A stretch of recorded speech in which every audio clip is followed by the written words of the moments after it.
El Ministerio Apostólico de Enseñanza y Predicación Rema Internacional presenta hoy al Reverendo Fernando García Sotomayor con la proclamación de las buenas nuevas de Dios para tu vida. El mensaje de ayer, el mensaje de hoy y el mensaje para la eternidad a los que tienen hambre y sed de la palabra de Dios. Un querigma de Dios para el que oiga, el que tiene oídos para oír. Escuche el dabar del Eterno a las naciones. Ahora es el tiempo para recibir el rema del Espíritu Santo a tu espíritu. Escuchemos con fe la memra del Señor para el alma. Dice la palabra de Dios en la Carta Universal de Santiago, apóstol, capítulo 2 y el versículo 19. Santiago 2:19. Voy a leer la versión Reina y Valera del año 1960 y dice así: en el nombre del Padre y del Hijo y del Espíritu Santo. ¿Tú crees que Dios es uno? Bien haces. También los demonios creen y tiemblan. Dios nos bendiga por esta palabra. El título de esta disertación: Fe de Carbonero. Fe de Carbonero. ¿Cuál es la opinión de la gente de hoy con respecto a la fe en Dios? La fe que dice aquí Santiago que hay que tener para creer en Dios. ¿Cuál es la opinión de la gente de hoy en día con respecto a esa fe en Dios? Yo he escuchado respuestas como estas. Hay gente que dice: yo tengo fe en Dios y esto es suficiente. Otros dicen: yo creo en Dios y Dios está conmigo. Otras personas con respecto a la fe dicen: Dios está en todas partes y Él me oye. Otros dicen: Dios no existe, somos nosotros los que hemos creado el bien y el mal, el cielo y el infierno. Evidentemente, posiblemente, usted que me está escuchando, se identifique con una de estas respuestas. Usted que dice que cree en Dios, que tiene fe en Dios, que cree en Jesucristo, posiblemente esta sea una de sus respuestas con respecto a la fe. Ante estas opiniones, nosotros tenemos la seria responsabilidad de revelar al mundo quién es Dios. Porque hoy en día, inclusive, a Dios se le está mirando como un ser despersonalizado, es decir, ni siquiera un ser. Muchos hoy miran a Dios como una fuerza activa, como un estado, algo así como la fuerza del universo, despersonalizando a Dios. Hay conceptos variados y múltiples acerca de quién es Dios. Hay gente que ve a Dios en todas partes y hay unos que ni siquiera pueden ver a Dios en nada. Hay conceptos panteístas. El panteísta es aquel que cree que todo es Dios y Dios es todo. Pero hay gente también agnóstica que se declaran imposibilitados para creer en algo o en Dios. Y hay gente atea, o por lo menos esa es su posición. Dicen que no creen en nada ni en nadie, se declaran ateos. Ninguna de estas opiniones, por supuesto, son opiniones correctas acerca del Dios de la Biblia. Nuestro Dios es un Dios real, un Dios que se mueve, un Dios que es trascendente, un Dios que está presente en todas las cosas y en toda persona. Dios es omnipresente, Él está, Él ha trascendido a pesar de ser un ser todopoderoso. Pero indudablemente que muchos son los que desconocen la existencia de Dios o tienen ideas tergiversadas o equivocadas acerca de quién es Dios. Creer en Dios va más allá de un simple conocimiento intelectual o histórico. Hay gente que piensa que porque sabe acerca de la historia de Jesucristo, creen por eso conocer a Dios. Pero ni siquiera se acercan a Dios. Ni siquiera han tenido una experiencia personal con Dios. Santiago, el hermano del Señor Jesucristo, él declara que Satanás y sus demonios creen en el Todopoderoso. Y esta creencia los hace temblar de espanto ante la justicia de Dios. Así es que Santiago por eso declara, ¿tú crees que Dios es uno? Mira, hasta los demonios, hasta los diablos creen que Dios es real, que Dios existe. Pero esa creencia no lo justifica a ellos. Ellos no dejan de ser lo que son, no dejan de ser los mismos demonios, los mismos diablos que son, ni mucho menos le da entrada al cielo. Así que creer en Dios no basta. Tener fe de carbonero no basta. Por esta declaración solemne, deberían pensar más seriamente en su vida aquellos cuya fe en Dios no es más que un simple confesar de labios. Porque es que, mi estimado amigo, mi estimado hermano, el creer en Dios, no a tu manera, sino como dicen las Escrituras, es fundamental para que tus pecados sean perdonados y para que tengas salvación eterna. Déjeme decirle, en la eternidad suya, el lugar donde usted va a estar por los siglos de los siglos, depende del tipo de fe que usted hoy profese en el Señor. La fe en Dios, quiero explicarte hoy, implica 5 verdades espirituales. Cada una de estas verdades es contundente con respecto a la fe en Dios. Alguien ha dicho inclusive que una cosa es tener fe en Dios y otra cosa es tener la fe de Dios. Hay un amplio trecho, hay una gran diferencia entre creer en Dios y tener la fe de Dios. Todo el mundo dice tener fe en Dios, pero muy pocos son los que hoy en día tienen realmente la fe de Dios. De aquí se desprende la verdad de que Dios es un Dios de fe. El autor de la fe es nuestro Dios. Y Dios es un Dios de fe. No solamente da fe, Él es el Dios de la fe y Él tiene fe. Hay 5 verdades que están aquí implícitas en este pasaje. Y son verdades espirituales con respecto a la fe en Dios. La primera de ellas, la fe en Dios implica conocer espiritualmente a Jesucristo. Conocer espiritualmente a Jesucristo. Esta es una experiencia real. Es una experiencia necesaria. Y es una experiencia sublime.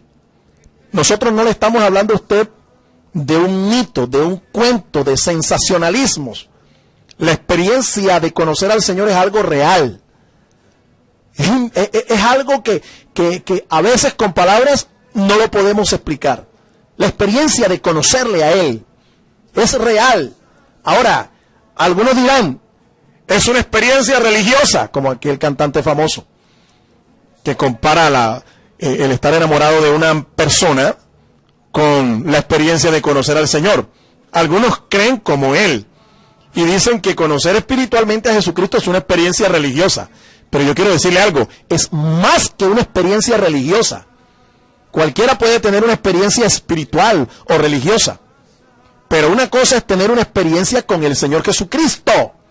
Es algo real, y no solamente real, es necesario. Si tú no la has tenido, tú no has nacido de nuevo. Tú no tienes entrada al cielo ni en video. ¿Oíste? Ni siquiera en película estarás allá en el cielo. Y es una experiencia sublime. Es lo más maravilloso que usted puede experimentar en su vida. Es algo sublime. Va más allá de una experiencia natural. Es una experiencia sobrenatural. Porque estás conociendo personalmente al Dios que hizo los cielos y la tierra. Es algo sublime. Esta es una experiencia espiritual y sobrenatural. En el Evangelio de Juan, en el capítulo 17 y el versículo número 3, dice la Escritura allí, estas son palabras textuales de nuestro Señor Jesucristo. Él dice así, y esta es la vida eterna, que te conozcan a ti, el único Dios verdadero, y a Jesucristo a quien has enviado. Conocer espiritualmente a Jesucristo es una experiencia espiritual, sobrenatural, sublime, necesaria y real. Pero déjeme decirle, en esto consiste la vida eterna. Entonces la vida eterna, según este pasaje, no consiste en vivir muchos años después de muerto, o mejor, pasar a la eternidad y vivir la eternidad de la eternidad de la eternidad de los siglos. No, vida eterna no es prolongación de días, no es prolongación de años.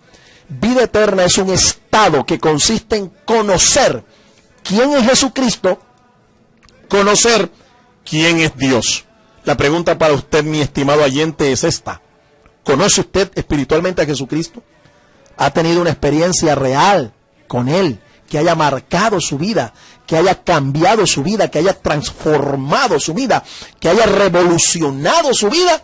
Porque es que si usted no la ha tenido, debe buscarla.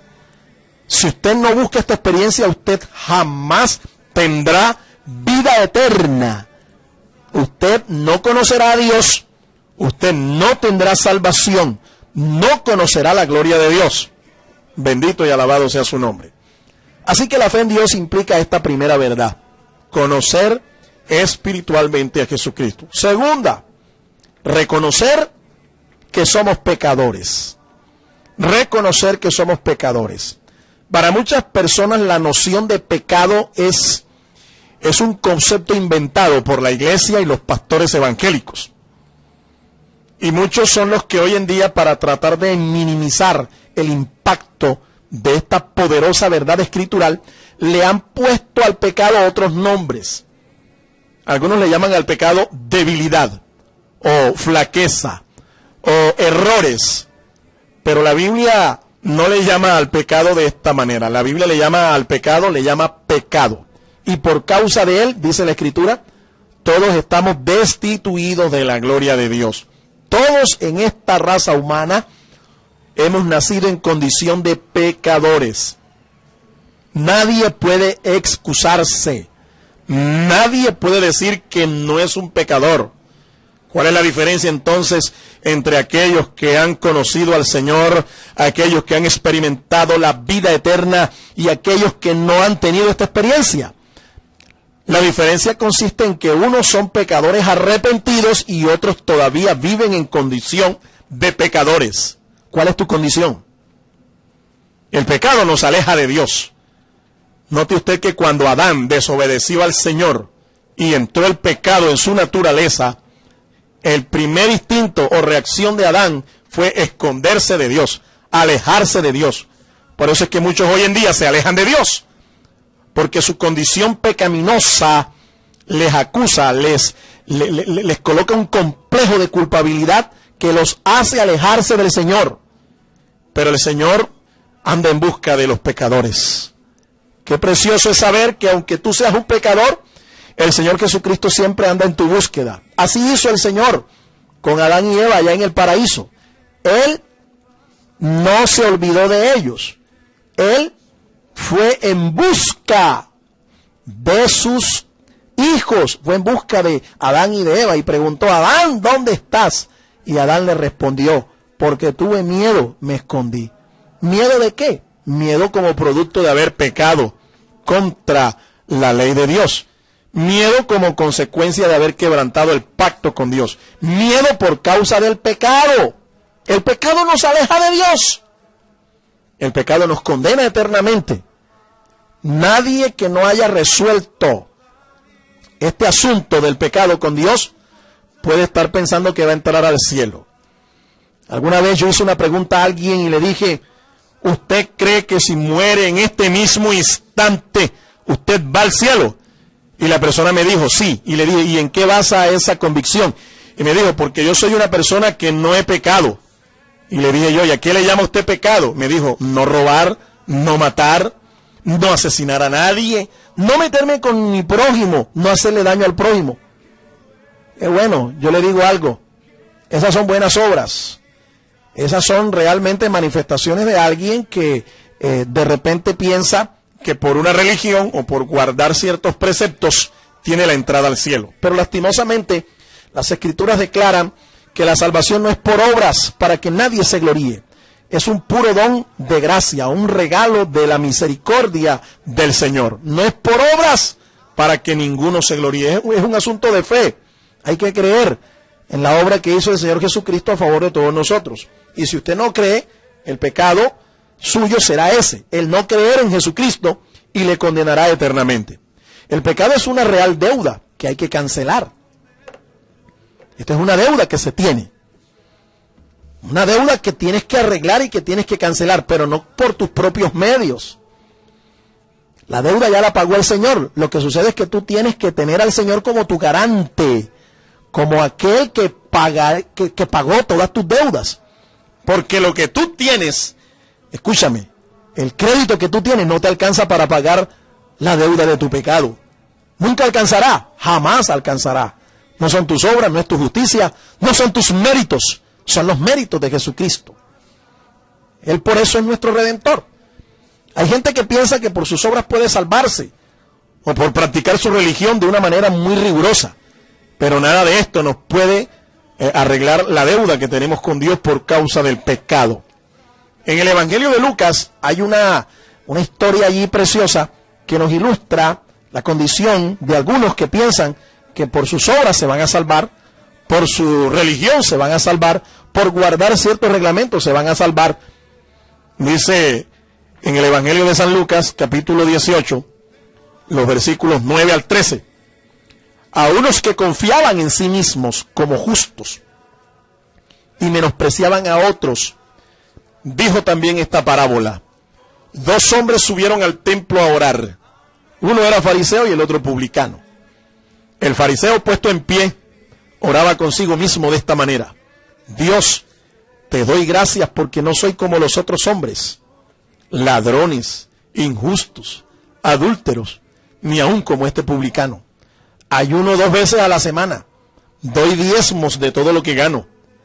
Mas el publicano, estando lejos, no quería ni aún alzar los ojos al cielo, sino que se golpeaba el pecho diciendo: Dios, sé propicio a mí, pecador.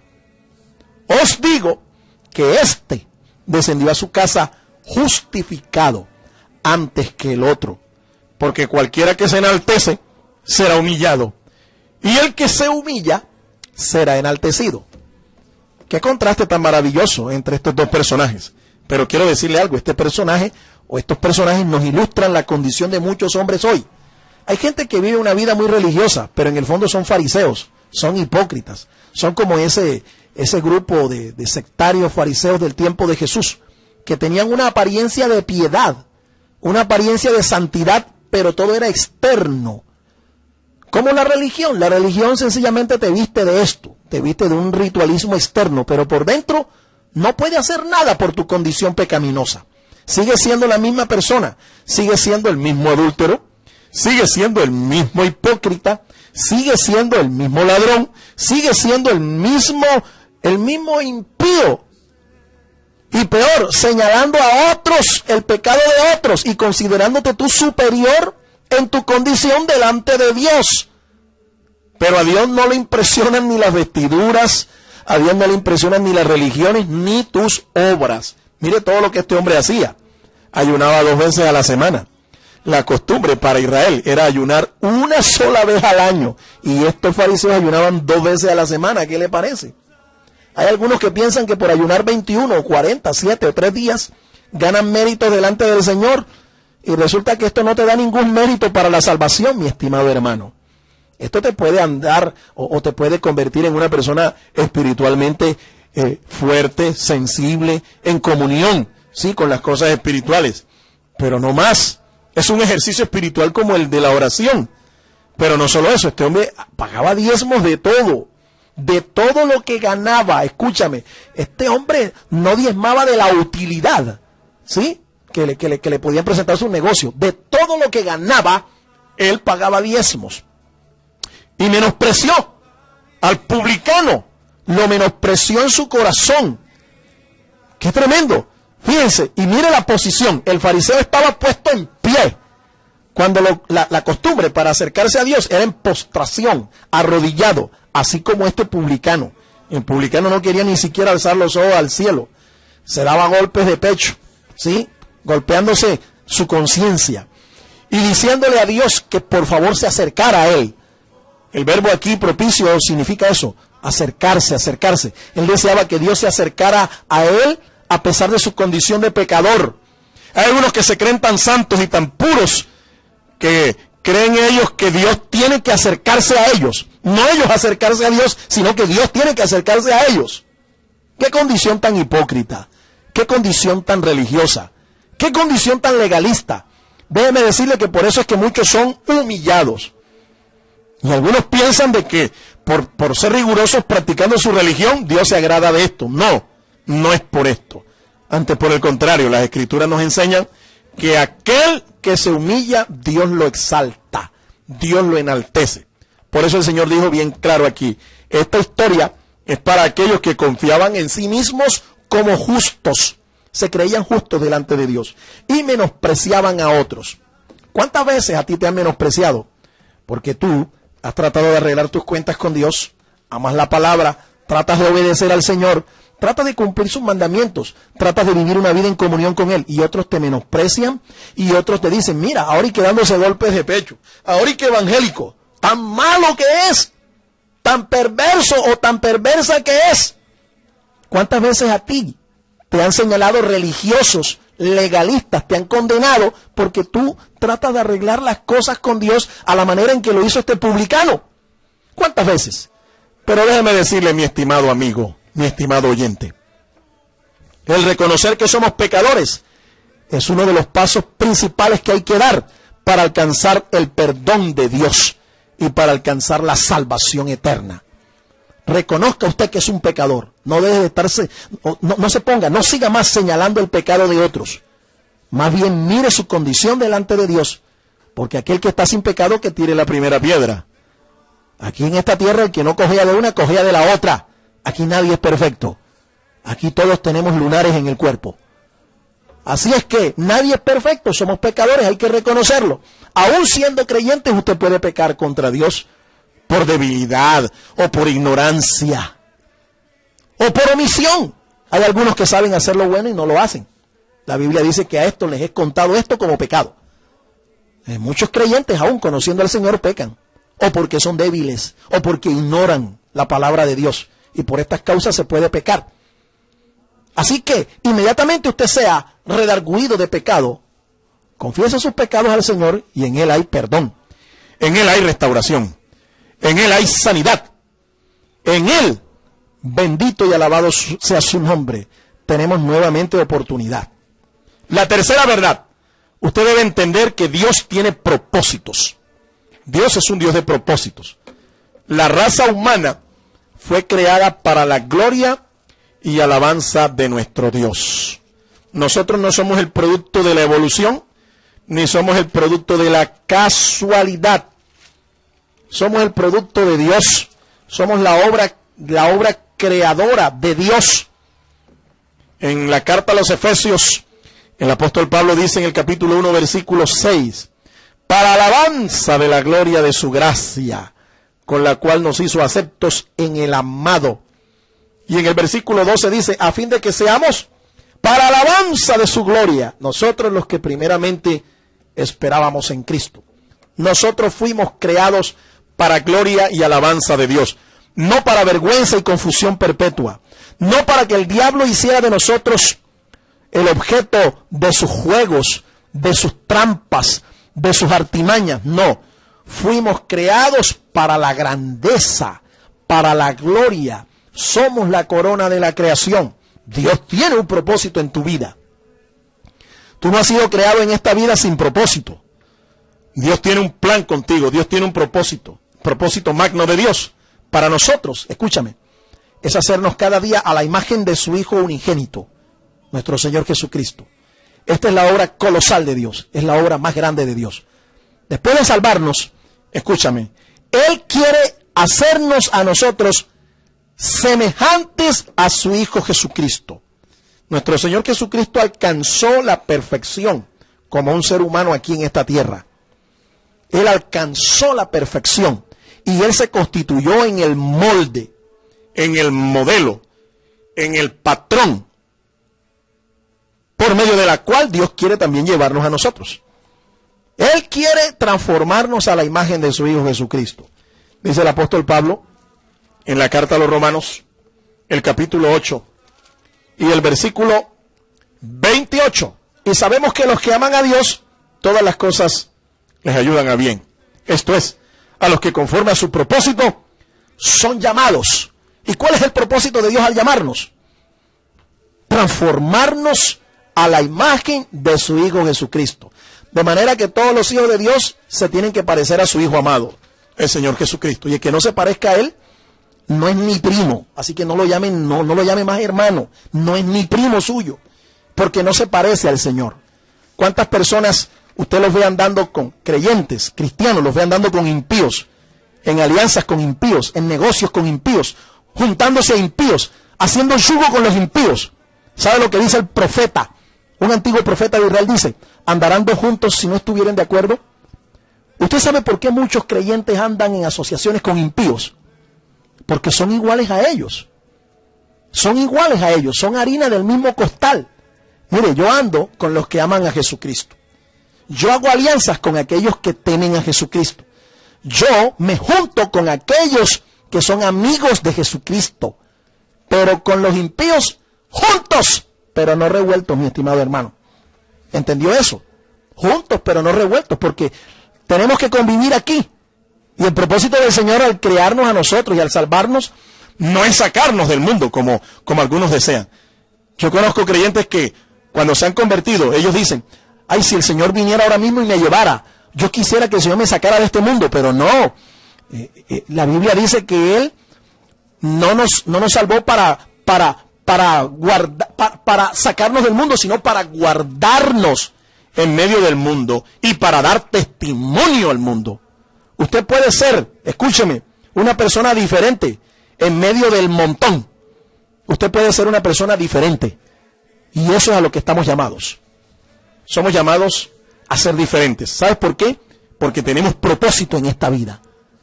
No hemos sido creados por la casualidad. No somos el producto de la evolución. Somos el producto de una mente creadora, una mente inteligente.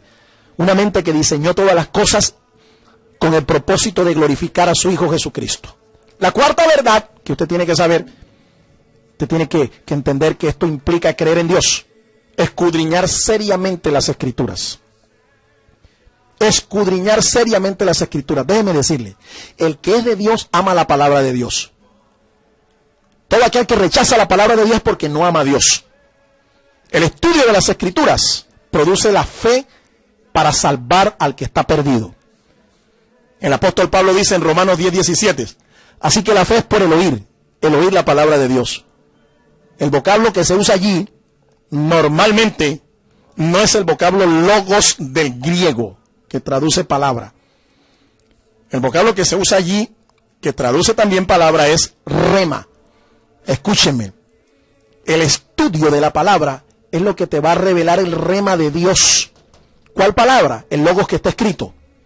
Si tú no estudias el logos, jamás tendrás rema. Jamás. El rema viene por la iluminación, el estudio sistemático, serio de las Escrituras. Lo que está escrito, el logos que está escrito. Pero hay algunos que pretenden tener rema. ¿Cuál rema de Dios? ¿Cuál palabra de Dios? Si ni siquiera la estudian. No se saben ni siquiera Juan 3:16, que es el versículo que todo cristiano por lo menos debiera saber. El estudio de las Escrituras nos conduce a Cristo, quien es la vida eterna. En el Evangelio de Juan, en el capítulo 5, versículo 39, Jesús dijo: escudriñad las Escrituras, porque a vosotros os parece que ellas son las que dan la vida eterna y ellas dan testimonio de mí.